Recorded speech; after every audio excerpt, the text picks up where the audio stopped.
Deirtear go bhfuil seans níos mó ann go bhfeiceadh tú sióg ag an am siod an bhliain ná ag aon am eile. Ach na sióg in éireann, ní sé cosú leis na sióga atá díortha eile. Credan daoine go na sióg in éireann níos dána agus níos grána. Agus tá drochaáil ar sióg amháin ach go háirithe sin í an bhean sí. Agus má chliseann sú an bhean sí ag cuine is cinnte go mbeidh triblóid ag tachta díag. Ach, credan daoine eile gur déithe iad na sióga. Cosantóirí ar an nádúr agus ar an timpeallacht. Agus bíonn agla ar dhaoine donna naca le crán amháin ach go háirithe, sin í an scathgheall. Agus má dhéanann tú damáiste an scathgheall, is cinnte go mbeidh na sióga ag tachta díag chun díaltais amháin amach orsa agus ar de chláán. Inis, bíonn iontas ar dhaoine nar aon siad amach go na sióga antóca leis an amáíocht. So más a mánaí maithú, caiith tú bheith ancormach agus tú ag siúla bhaile go déanach san oíche.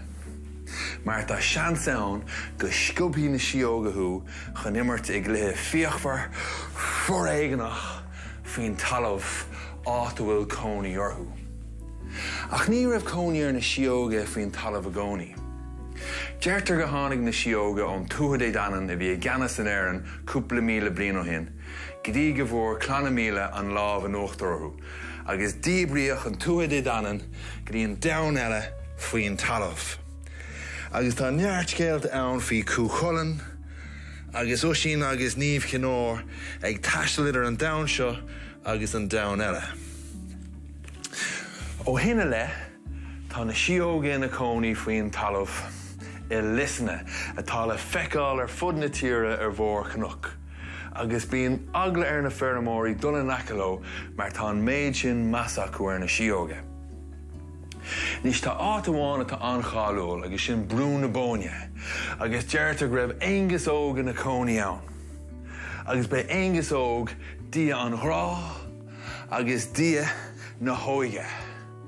Agus mac é de bóin a bhí mar bandia agus amníoch ann na bóna ina dhéag.